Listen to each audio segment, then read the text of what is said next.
TVET rebranding to boost transformation effort.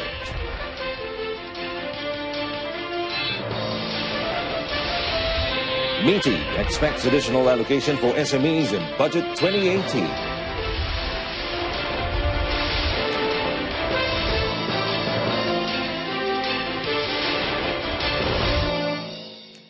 Good afternoon. I'm Carlos and welcome to News on 2. The Technical Education and Vocational Training, or TVET, institution has been rebranded to TVET Malaysia, aimed at boosting the transformation of TVET. Prime Minister Dr. Sri Najib Tun Razak said through the identity of TVET Malaysia, all TVET institutions under various ministries are called to unite and join forces to train young people into highly skilled technical workforce. Apa yang penting, TVET Malaysia ini perlu dijadikan sebagai usaha yang berterusan menarik minat rakyat Malaysia agar memilih TVET ini sebagai satu bidang pilihan utama mereka dalam landasan kerjaya.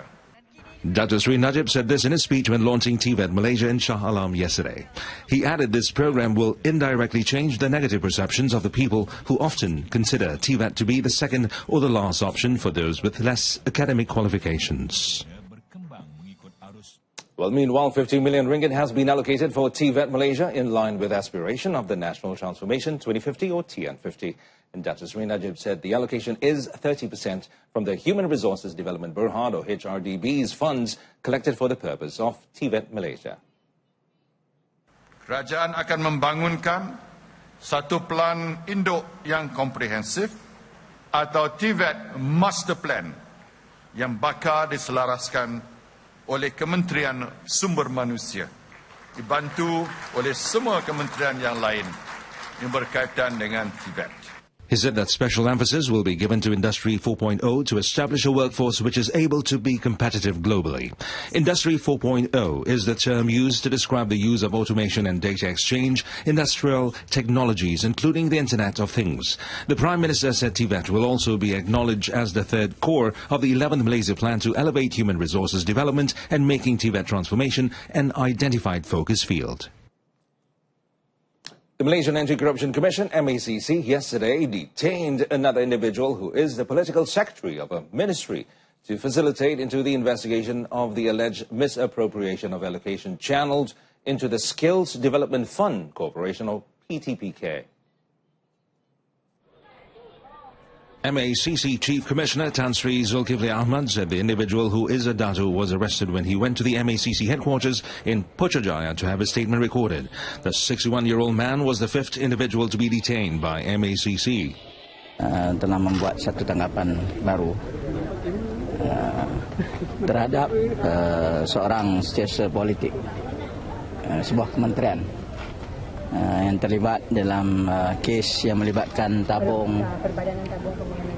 Perbadanan Tabung Kemahiran, Pembangunan Kemahiran. Yang sebelum ini kita telah tangkap seramai 4 orang. Kita dah buat tangkapan seramai 4 orang sebelum ini dan mereka telah dilepaskan di reman dan kemudiannya dilepaskan dengan jaminan. Tan Sri Zulkifli said this when met at an event in Pulau Pinang. MACC on September 13 detained 4 individuals for alleged misappropriation of allocation worth almost 40 million ringgit, which should have been used to provide skills training programs for the unemployed. All the individuals have served their remand period and have been released on bail. The Securities Commission Malaysia SC has sued 7 individuals at the Malaysia Kuala Lumpur High Court for the shares manipulation in APL Industries Berhad or APLI in 2006. And the SC is also demanding up to 7 million ringgit disgorgement and civil penalty from the defendants and seeks court order to bar them from the capital market for a period of 5 years. Now, the defendants, who were Huang DBS Securities Berhad dealers representative Ng Wai Hong, as well as Lo Galung, Toh Pik Chai, Lik Ping Nye, Ng Sutian, Chan Kok, and Chai Shu Hui. It was alleged that the defendants had between November 7 to 9, 2006, actively transacted in large volumes of APLI shares, causing a surge in the volume and price of APLI. Now, the trades carried out by Ng in the other 6 defendants' accounts represented 30.36% of the total volume of the APLI shares traded on the market, which was a breach of Section 84 and 85 of the Securities Industry Act in 1983. Well, Johor Fisheries Department warns of local fishermen of a cancellation of their fishermen licenses and fishing permits should they be caught directly selling their fish catch to neighboring countries. State Fisheries Director Zamani Omar said direct selling to other countries are one of the main causes for the shortage of fish supply in the country. It has also caused the hike in fish market prices due to higher prices quoted by other countries. Itu biasalah kan, taktik dia punya perniagaan ikan ni. So kalau boleh dia nak mengutung yang lebih, so dia akan ke sana lah. Beberapa punca yang kita kurang tu. Bila dah kurang tu, itu yang bila harga akan jadi naik tu, demand tu akan kat situ. He noted the department is working together with several enforcement agencies, including the Malaysian Maritime Enforcement Agency, MMEA, to monitor such activities in the state. He said this during a fisheries volunteers community event in Kluang, Johor yesterday. A detailed study should be done by the Election Commission, EC, to make reforms in the election system in the country. Its chairman, Tan Sri Muhammad Hashim Abdullah, said apart from the provisions or the existing laws or regulations, it should also take into account the sensitivity and perceptions of the public regarding the issue of elections in the country. Tan Sri Muhammad Hashim said this when commenting on Bersih 2.0's call to provide an early voting opportunity for Sabah and Sarawak voters living in the peninsula as well as those from peninsula who are working in Sabah and Sarawak. Dalam mengundi ni, kita kena ingat, privilege ni kita kalau nak buat, kita kena buat semua lah. Bagaimana orang Kelantan macam saya? Tak, macam mana orang dengan orang Kedah? Macam mana dengan orang Terengganu? Kita, orang Sarawak, Sabah Sarawak pun ada ramai. Saya berjumpa dengan Borneo punya grup di Johor. Saya berjumpa juga. Dan memang kita galakkan supaya mereka daftar di mana tempat mereka duduk. Kan, tapi you all sendiri pun tak nak sebab nak balik mengundi kampung. At present, early voting rights are given to soldiers and police, while voting via post is provided for media practitioners and EC staffs. Among them include doctors, nurses, firemen and prison officers. Tan Sri Muhammad Hashim said this after launching EC's the My SPR mobile voter verification application in Putrajaya. Well, coming up, public and private sectors to continue working for a vibrant Kuala Lumpur.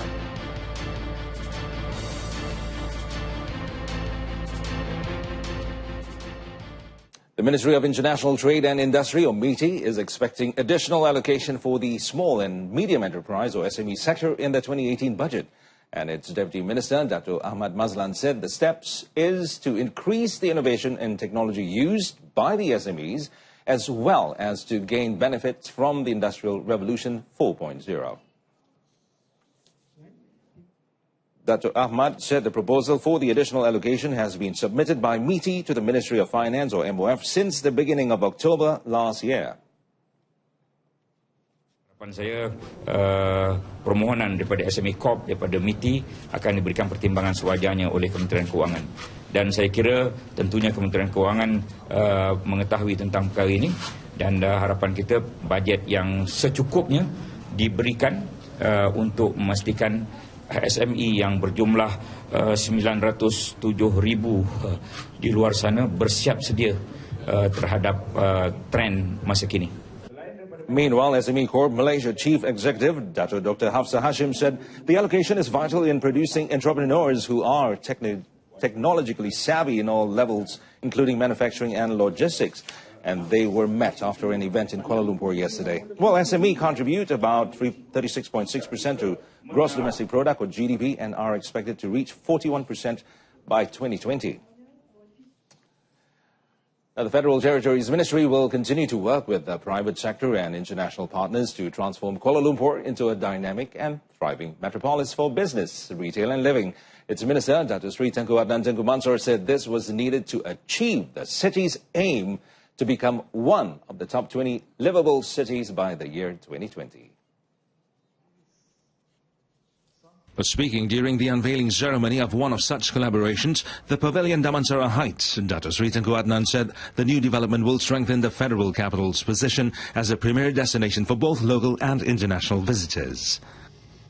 We need more foreign participation for us to come into Kuala Lumpur to assist us in building the city, as we are envisaging to make sure that the city will be a livable place to be one of the top 10 livable place in year 2020.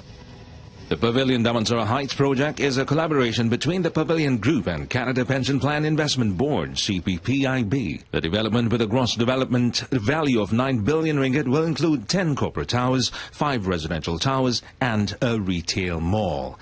It is slated for completion in 2022. The Health Ministry is working to increase the number of cardiologists in government hospitals to cater to rising number of heart attack cases, which has become the #1 cause of deaths in the country. And according to Health Minister Dato Sri Dr. S. Subramaniam, there are 300 cardiologists in the country, but only 38 are attached with government hospitals. So more people in the private than in the government. So we have these people who are serving the 7 centers in the country. But other than these people who are serving the 7 centers, there are also people in quite a lot of the private hospitals also dealing with similar kind of problems. He noted the government is working to overcome cardiologists' shortage in government hospitals by encouraging doctors to further their studies and become heart specialists. He was met in Putrajaya during a briefing for the World Heart Day celebration on September 29th. Bank Muamalat Malaysia Berhad is in plans to invest 20 million ringgit through the project Ar-Aran on Investment Account Platform, or IAP, operated by IAP Integrated Sendirian Berhad in the year ending March 31st, 2018. Its Chief Executive Officer, Dato Muhammad Reza Shah Abdul Wahid, said if implemented, the investment will record a profit of up to 50 million ringgit. IAP is a centralized multi-bank platform initiative spearheaded by a consortium of 6 Malaysian Islamic financial institutions to market investment accounts products. The platform represents a new financing option for entrepreneurs with viable projects and provides opportunities for the private sector as well as the investing public to finance these projects. It's a suitable investment that the investing public can understand fully, and this has been proven to be a successful investment. If we had other similar type of investments which are of similar nature, we would certainly put it in the platform. But this is one that we are looking at, and which we know the portfolio can sell easily and can be accepted by the investor. Dato Muhammad Reza was met after signing the Memorandum of Understanding between Bank Muamalat Venture Sendirian Berhad and IAP Integrated Sendirian Berhad in Kuala Lumpur. Petronas Carigali Sendirian Berhad and 10 other companies have been authorized to bid in auctions for exploration and production rights in the pre-salt region off the Brazilian coast next month. And according to a statement issued by Brazil's oil regulator, ANP, the 10 companies authorized to participate in the auction are all foreign, while 1 company is Brazilian. While ANP said all companies except Petronas Carigali have oil and gas exploration and production contracts in Brazil. The second and third of bidding is scheduled on October 27. Its first round was done in 2013. Pre-salt are giant offshore oil deposits located below the surface of the Atlantic Ocean. Their location, which is several miles below ocean surface, makes their exploitation challenging and costly. The main thrust of the National Information Communication Technology, or ICT sector's transformation is to increase coverage and the quality of the digital infrastructure. Deputy Communications and Multimedia Minister Dato Jailani Johari said the government is also investing in public-private partnerships, or PPP, to reach 95% household broadband coverage by 2020.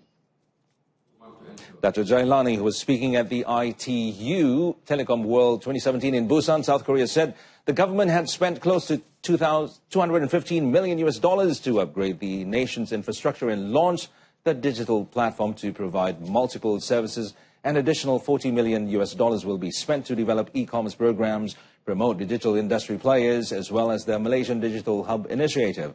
He highlighted that Prime Minister Datuk Seri Najib Tun Razak has urged the people to embrace change and new ideas in a move to expand the economy.